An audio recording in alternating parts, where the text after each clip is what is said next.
So Mia is still trying to figure out like what is the issue with her sharing her health issues. Mia acknowledges that Jacqueline, her best friend, is the only one who has been there for her at this particular time in her life when she needs her most with her health issues.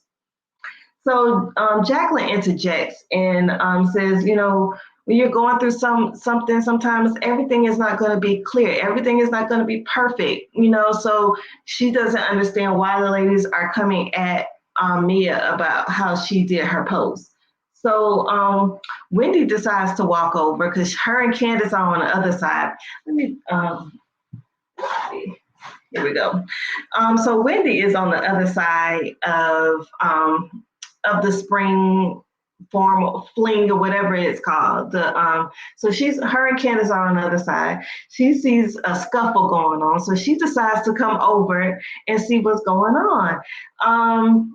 Candace, not so much. She was like, "Oh, do we have to?" So Wendy is like, child, I want to see what's going on. I want to get in the mix and see what's really going on. Robin says, when she saw the post, she hoped everything was okay, but it left a lot of open-ended, questions about what was really going on. So when Wendy walks up, she's like, what's going on? What's going on? Karen says, they were here to talk about how Mia shared her health issues and, how it came out. And, Giselle and Robin had some issues with it. So Karen is, moonwalking her way out of the whole situation. She ain't trying to touch it with a 10-foot pole. So Mia says Giselle thinks she shared her health issues on social media for attention. So Wendy wants to know if it's both Robin and Giselle that feel that way. Why does that matter right now, Wendy? Why does it matter? Because you just want to jump on the Green Eye Bandits at this point. So Mia tells her, ask your friends. So Karen, says, who are they to question, about I guess she's saying like who are they to question like who about her health issues. So Robin says, don't act like we are the only ones who had issues with Mia posting what she posted or had some side eyeing of what Mia posted. So the producers being shady, they flash back to Karen didn't really say nothing. She just said, it was different, and Ashley said she didn't believe it. Candace said she didn't believe it, but everybody was on mute at this particular time. And I agree, it just probably wasn't the best time to even bring it up. Giselle was being messy and bringing it up. She needs to learn how to read the room. So Karen said, she was like, I guess Robin wanted to choose violence today. She was like, Karen said it, Candace said it. It ain't just me and Giselle. So Jacqueline says, this is real life for Mia. This is real life. So Jacqueline at this time is putting on her cape for Mia. Then Wendy, while Jacqueline is putting on her cape, Wendy is trying to figure out like, who are you now? Whitney, you know who that lady is because when you walked over there, you said, isn't that Mia's friend that's getting into it with them? Let's go over there and see what happened. You know that's Mia's friend. So Jacqueline introduces herself and says she is Mia's best friend. Robin said, there is still a cliffhanger as to what is going on with her whole medical situation. And Jacqueline, agrees. And she said, but Mia still doesn't know. But I thought she said that they were doing tests and it was something about lymphoma or something like that. Or they're trying to test for lymphoma. I don't know. So at this particular time, Sharice walks up and she's like, hey, everybody, she's doing her pleasantry. She goes and gives Karen a hug. And you may not remember, but I can't remember what season it was, but Sharice and Karen kind of fell out because she said, that Sharice said at one of the reunions that Karen was messing with this blue-eyed man or something, blue eyes or whatever. So her and Sharice and Karen haven't seen eye to eye since. So so when Sharice and Karen have a share a hug, Giselle and her messiness, like, are we good? Are we good? I mean, I didn't know y'all was good. She was like, there's no, they saying that there's no issues at this point. So, but Karen is saying that her confessional, she was like, I don't know who invited her. I did not invite her. But that's just, Karen. She's a sniper in those in that confessional. She said, I didn't invite Sharice. So Robin fesses up in her confessional and said, yes, I invited Sharice because they said I can invite someone. So I decided to invite Sharice. Robin, you do what you was doing, girl. You either one or two things, or probably both are the same. You're trying to get Sharice back on the show. And number two, you trying to stir up some mess because her and Karen has had a little beef in the past. So Robin says, I hope that Karen isn't still harping on the past about Sharice. Lord have mercy. So Karen asked Mia if, she is okay. And Mia says she can't help her personality disorder. I don't know what kind of personality disorder she has, but she has a story to tell and she's here to do God's work. Mia is here to do God's work, y'all. Mia is here to do God's work. So, okay, we are not going to say that Mia is not a shepherd for the Lord at this point, but she is a shepherd for the Lord. Okay, so in comes Katie. Yes, y'all. Katie Ross, I don't know how you say her last name, but Katie arrives. Y'all remember Katie from season 1, season 2, and then she made another appearance a few seasons back. But yeah, she comes with her hair completely bald. So, like usually when a woman, it cuts off all her hair like that, it could be that she went through something, not really sure, or she could, I'm a part of the spiritual community. There are certain initiations that take place that that you have to cut your hair off. So if you know, you know. But anyways, Katie Ross comes up with her hair completely, her head is shaved bald. She has a nice shaved head, and she has green eyes. I'm pretty sure they're probably contacts. But that was a blast from the past, seeing Katie come from wherever she came from. So Candace, I love when Candace, throws shade, but she was like, we ain't seen Katie since she disappeared from the Cayman Islands. Y'all remember when they went on their trip to the Cayman Islands? Then when they went to go look for Katie, Katie was nowhere to be found. She just disappeared out of nowhere. So Candace was like, we ain't seen her since she disappeared from the Cayman Islands. And so, the producers had the flashback and remember, like Giselle came out looking for Katie. No one knew where Katie was. Her room was empty. She just got the hell on up out of there. We still don't know why Katie did what she did, but all we know that Katie left. So Sharice is telling Karen that they have to catch up and do lunch. And Karen's like, yeah, mm-hmm. So she agrees. Karen is she is one of them old, now I won't call her old, but them ladies like, yeah, I'm gonna exchange pleasantries with you, but I have no desire to really talk to you or anything. We still got beef. So Candace tells Ashley she's going to freeze her eggs. And Wendy is like, as Ashley and Candace are talking, Wendy is like, I'm just so happy to see this. I'm just so happy to see y'all getting along. So they both was like, oh God. So Giselle and her messiness, Giselle goes and brings Katie over to Ray because last time, they talked about their crushes or whatever. Ray said his, if he had a hall pass, it would be, he would want it to be with Katie. So Katie gives Ray a hug and grabs his man, but she's rubbing all over his head. Karen got to come and break it up because she's like, what the heck is going on? Ray did not want the smoke. He was like, she came over here and touched my butt and rubbed on my head. But he was over, and in the meantime, he is skinning and grinning because Katie is giving him all this attention. Ray probably ain't seen that type of attention in a long time. So Karen's like, you seem to be enjoying it too much. So so Karen had to break that thing on up.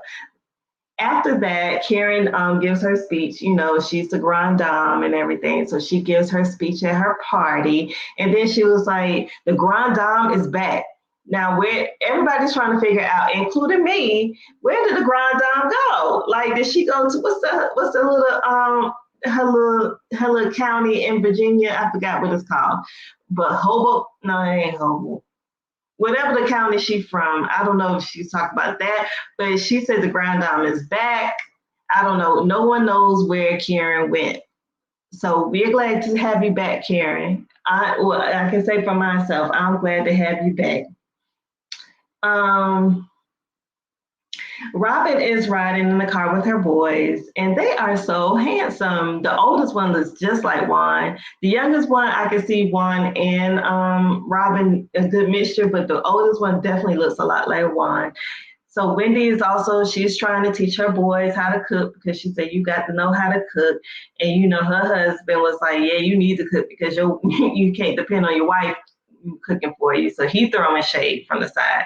So Karen is going to her doctor and to see, you know, to do a follow up on her breast augmentation. She had a fat transfer to her breast to do some type of a lift. Her doctor says everything looks good, and she's good to go. I mean, and Karen is, you know, she said she did it for herself. She did not do it for Ray. But Karen, you ain't fooling me, honey, because I know you know Ray. You trying to make sure you stay tight and right for whenever Ray decides, and God forbid, anytime if Ray decides to go on the glory, you'll be able to catch another man if should you need to. But yeah, but Karen did it for herself, and she did it for self confidence. She said she wants to feel good about herself, and I'm totally with that. Like, why not feel good about yourself? Why not do something for yourself? It's her body; she should do what she wants to with it. Um, so Candace is cooking, and her sister Crystal brings in some wine, and we find out that Crystal is now staying with Candace because she is getting her house built. So Candace now has her sister and Chris. And I guess when Chris kids come, you know, on their weekends, they're there. So she might have a little, you know, a little bit of a full house.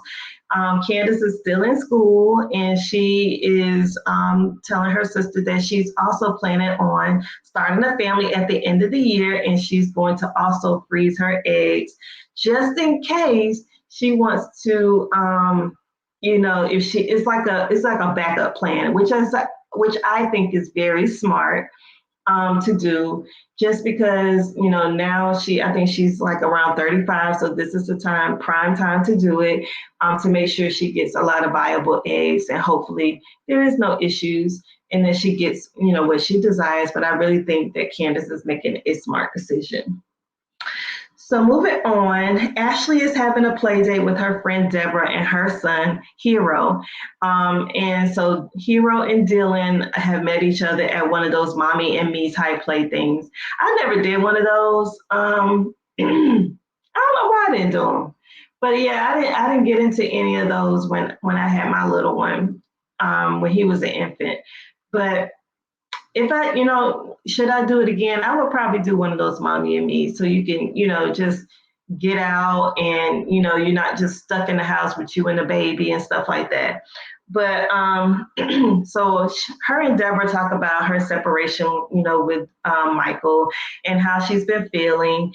And she says one of the things that stuck out mostly about this scene was that Ashley says she don't think Michael is going to waste any time. Once she moves out, she foresees that another woman could, you know, move in. very quickly. And she's also been thinking about, life after Michael, but she's not planning on pursuing anything at this point. She just wants to, get their house and get out there and stuff. So Ashley ain't no fool. She ain't about to start, she ain't about to start like in, fool la line with someone else, knowing that, Michael could, tie up the bag real quick on her, and she ain't gonna have no access to any money, or just her little Real Housewives money. So she ain't a fool. She gonna continue to play the game and make sure Michael feels as comfortable as possible to keep on funding her lifestyle. So I'm all for it, Ashley. So Ashley's telling Deborah she's going to sponsor or do a high heels dance class for the ladies. So this should be very interesting to see the ladies dancing in their high heels. So Giselle and Robin are meeting for like a little brunch or lunch, something. Couldn't really tell, what it was, but we know like Robin likes to sleep in, so it was probably like a brunch lunch type situation. So Robin tells Giselle she has a bone to pick with her because she is not happy about something that Giselle just blurted out. So Giselle is trying to figure out like, what did I do? I ain't did nothing this time. So as she starts to think, she's like, what would you have said that I wouldn't appreciate it? She was like, oh yeah. As soon as it came out, I knew it wasn't, I shouldn't have said that. Basically, when she told Karen and Ashley that Juan wasn't on the mortgage. So Robin goes on to explain why Juan is not on the mortgage. Juan is not on the mortgage because he's still dealing with the fallout from their foreclosure that they had. So, when Robin lost all that money with that someone who scammed them, and then that person who scammed them ended up dying. So they lost a whole bunch of money, ended up going into foreclosure on their home. So Robin, I guess she wasn't on the mortgage because she got out and she was able to keep her credit intact. Juan is still reeling from it. So that's why Juan was not on the mortgage, because if he had been on the mortgage, it would have made them have a higher interest rate. So, I mean, it was a reasonable and prudent decision on Robin's part. And it wasn't any like, this is my house and not yours, you just living with me type situation. So I'm glad Robin cleared that up, because I'm pretty sure Juan was like, don't have the people out here thinking, this is, that I'm just some deadbeat living off of, my girl. So, but this also made me think like, Robin, he might deserve half.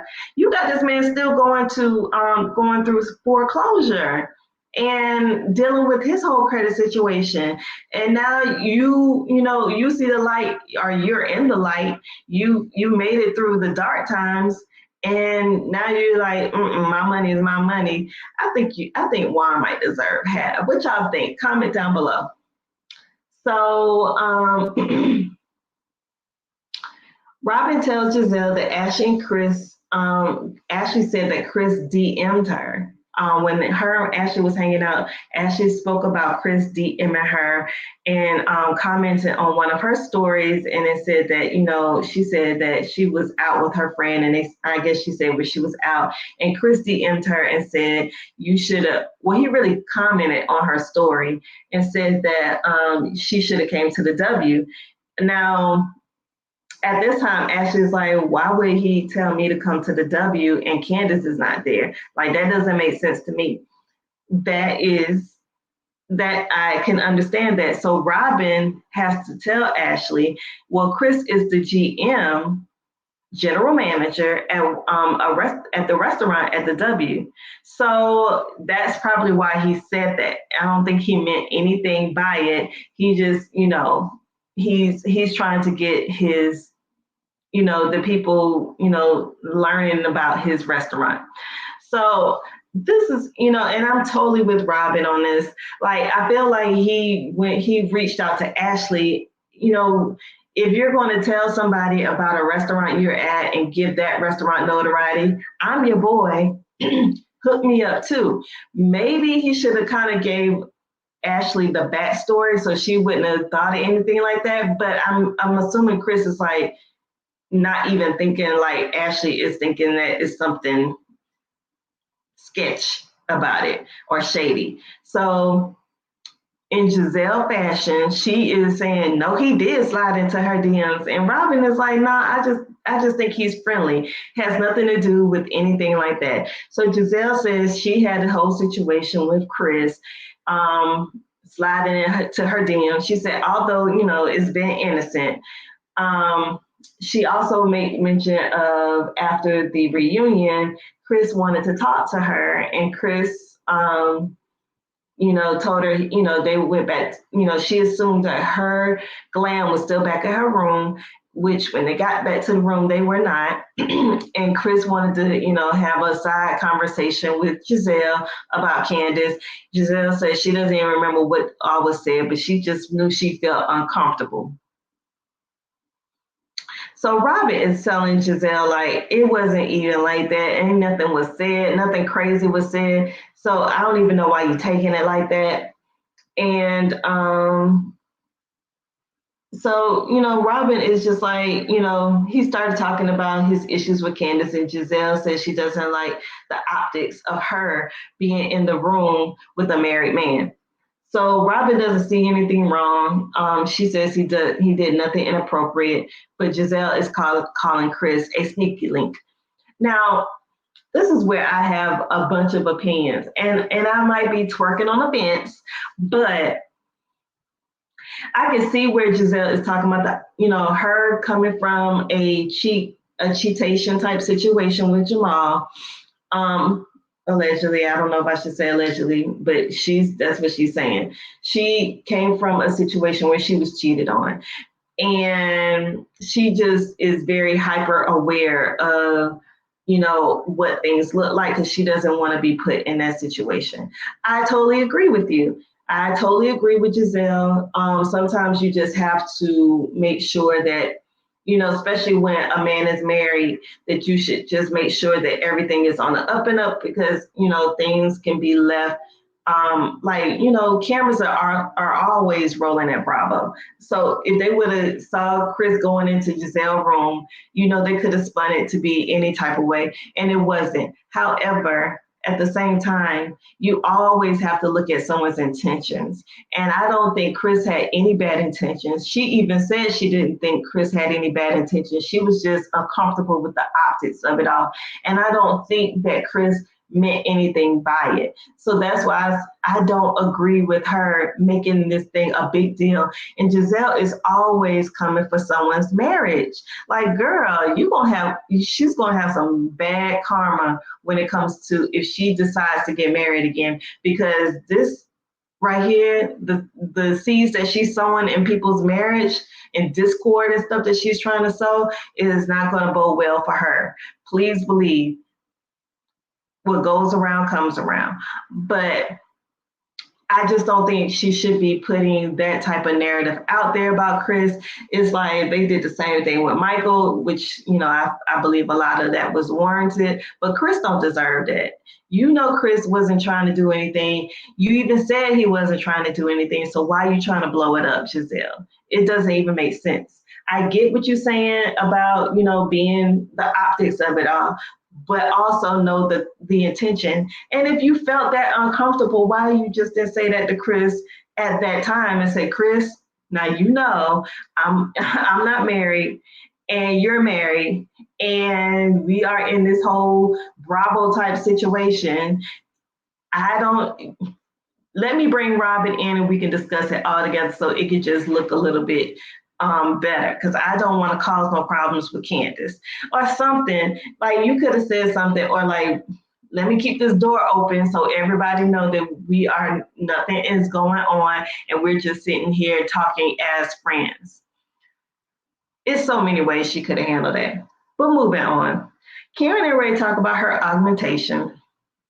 And he doesn't agree with it because it sends the wrong message to, their daughter and their nieces, and Ray says, Karen is on the side of if, do, what makes you feel good. And Ray was like, I don't want her to do, anything like that ever. So they just don't see eye to eye. But Karen told Ray to drop it and he dropped it. So Gordon and Mia are at lunch. Mia's opening another joint location in DC. So Jacqueline, her best friend, arrives to have lunch with them, and they reveal that Mia reveals that they have been friends since they were 15. So they show some throwback photos of her and Jacqueline. Mia says they need to do further testing from her biopsy. Jacqueline is telling, saying she is disgusted by, what happened at the spring party. But Jacqueline also said that she feels like Karen was doing some CYA, meaning covering your ASS. So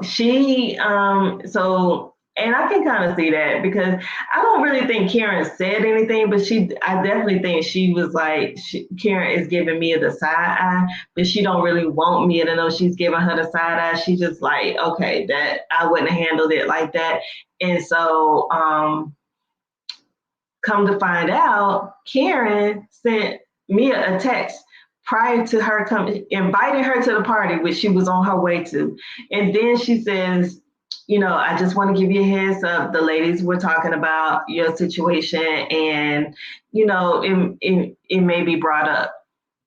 So Mia was like, oh, okay, she wasn't, thinking that Karen had any parts in it. She was like, Karen is basically trying to distance herself from it, but she feels like Karen, was engaging in some of the back and forth about her post about her health. Mia says she also received a call from Giselle and did not read the text she sent either. She was like, if Giselle wants to talk to her, she needs to make an appointment. Boom. So Ashley and Candace go mini golfing. She wants to talk to Candace, without the audience of the ladies, about, the DM with Chris. Candace, is talking about her Grammy experience and saying that it was a networking opportunity for her and it went well. Candace is a beautiful girl. She's a good singer. So, hopefully this whole thing, works out for her. She says that she's re-releasing her album Deep Space. I was about to say something else. Deep Space. She is re-releasing her album. I've never heard it.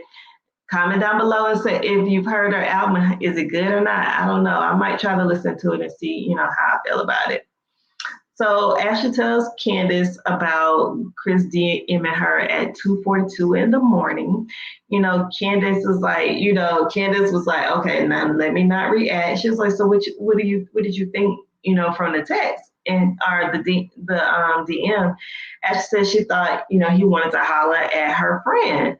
So Candace, says she could understand why Ashley would believe that not knowing that Chris was the GM of The View, which is the restaurant in the W, the rooftop restaurant. So she's not going to choose to think it was shady on Ashley's part, and she's just going to give her one benefit of the doubt token.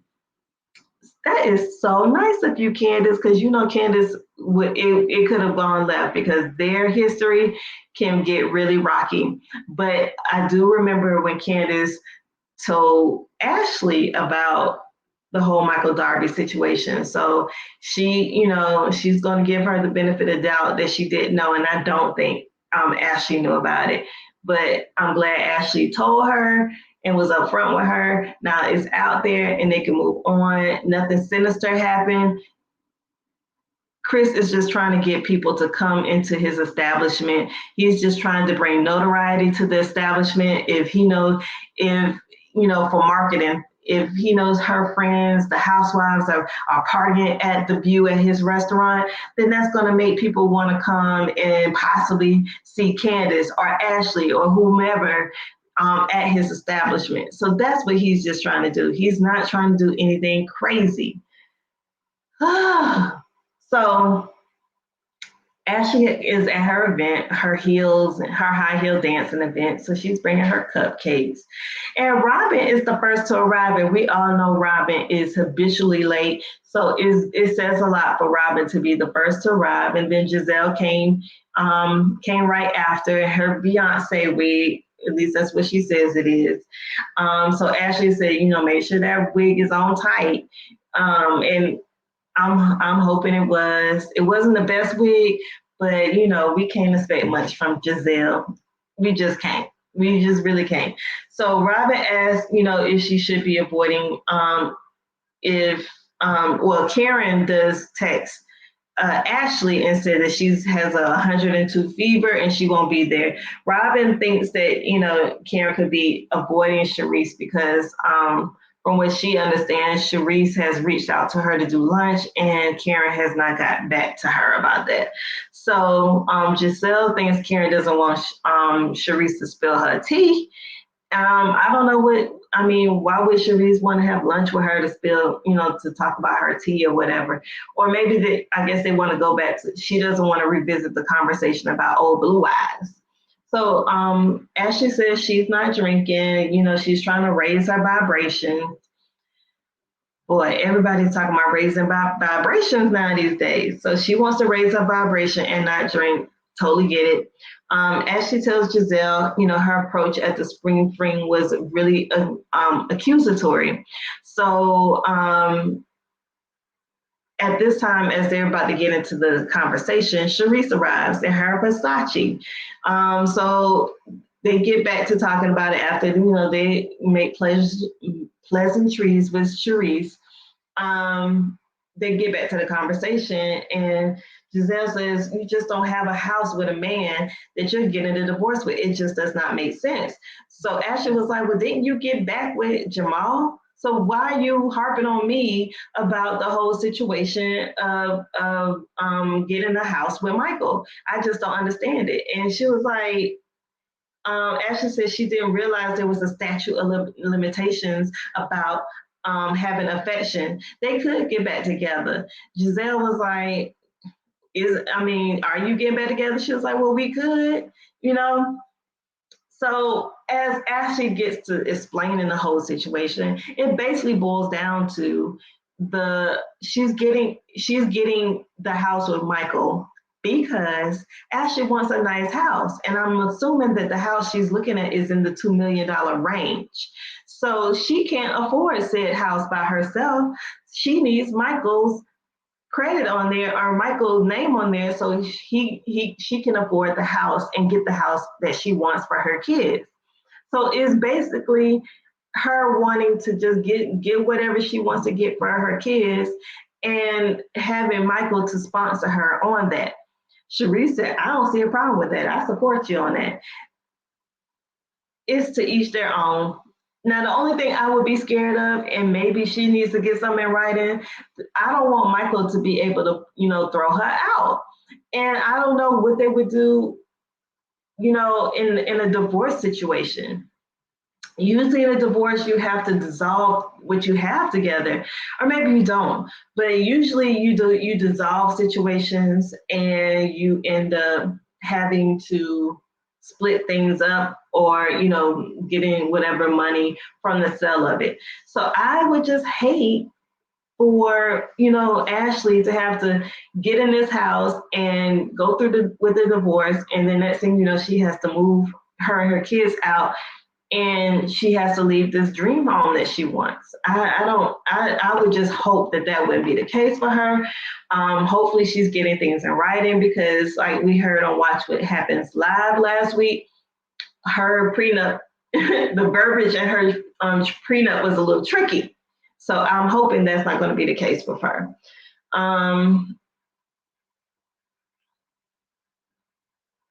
Let's see. I'll make sure I get it. So in the end, after she explains all this, Giselle says she just wants her to be happy. So they go into the dance studio. The ladies start doing their stretching and all that kind of stuff. They got their heels on. Candace and Mia eventually arrive. Candace don't have no heels, but Mia comes in with her heels on. So Mia says she doesn't respond to disrespectful people and she says that Giselle needs to book an appointment. I said that earlier. So Wendy finally arrives because Wendy is booked and busy. She had to do a few shows, so she shows up, nevertheless ready to dance. Now, as these women are dancing, I used to dance in a long time ago, but let me tell you, the rhythm that some of these women had, oh my God, Robin, I don't know what the hell Robin was doing, and Charisse with them kitten heels, them Versace kitten heels. I mean, it was looking a whole mess in the back with Robin and Charisse. It was just not. Mm-mm. No, ma'am. No, ma'am. It was not looking good. So, but it was a nice little. I mean, hey, shake what your mama gave you. They definitely did that. Um, Candace says that, I guess, towards the end, she's talking to Giselle and Robin. Candace is telling them, she's not drinking because she's freezing her eggs. So she was drinking the little non-alcoholic beverage. So Robin asked her, are you having fertility issues? She said, no, it's just for like insurance. Like if she decides to have one later in life, she has eggs there that are not 40-year-old eggs, but 35-year-old eggs. So Ashley is also telling the ladies in another part of the studio, she was like, she is not going to talk about the divorce until her loan goes through smarts. Ashley is really not, she's not dumb, y'all. She's not dumb at all. It's just, sometimes you're just like, why are you doing that? But she's doing it for a reason. Giselle tells Candace she wants to talk to her privately. And Candace is looking like, what the hell you got to say to me? Like, she is like really on, like, got her guard up because she was like, what the hell is Giselle about to do? Because you always know Giselle comes with the mess. So in true Giselle form, she definitely did come with the mess. She said, how she felt uncomfortable with Chris in the whole situation about what happened in her dressing room after the reunion and him sliding into her DMs and whatnot. So as she's talking, Candace's mouth, her whole face is looking crazy. Like she was like, "Oh hell no, we're not about to start this."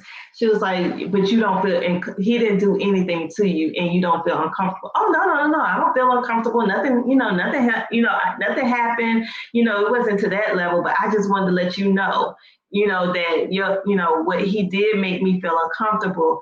About going into my dressing room, especially because the guy on her Cam, whatever his name is, said, Chris saw me leave. So that sent up a red flag. Like, no, it did not. Y'all are putting 20 on 10 with this whole situation. Candace is annoyed at this point. And she's like, what we ain't about to do, we not about to do this. She was like, get me Eric. Get me Eric. Eric is the producer on the show.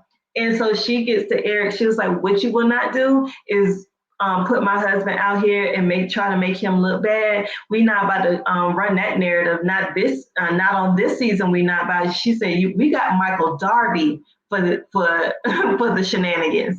We are not about to use my husband in this capacity. And I am Team Candace on this one because no. What I will do is protect my husband. He did not sign up for this and he did not do anything wrong to either one of these ladies. So we're not about to run this whole narrative. We're not getting into that. And that's where the scene ended, to be continued. Child, it was a whole mess. What do y'all think? What do y'all think? Are you on Team Giselle? Are you on Team Candace? What the hell y'all think is going to happen this season? Clearly, it's going to be issues between Candace and Giselle, and I'm here for it. And I believe, Giselle, you need to stay out of people's relationships. You need to stay. You are digging a grave for yourself. You might want to be single for the rest of your life. And them girls is leaving. So you might want to have a man you can share your Lego house with, that you done push together and try to make it into one house. You might want to have a man you can share it with. You might. I mean, maybe you want to be single, but you may want, to have something to lay on at night, something warm to lay on, and you are not. It's not looking good for you, Giselle, because that karma is gonna come back and it's gonna hit you and hit you hard. But that's all I got to say. I ain't got no more. I ain't got nothing left to give. But comment down below. How do you feel about what happened on the Real Housewives of Potomac? Whose team are you on? Again, don't forget, before you leave, go ahead and hit the like button. Hit the notification bell so you'll be notified about all of my uploads. And again, if you haven't subscribed, come on in, join, subscribe, join the tribe. It's a community here. And that's all I got. See you when I see you. Peace.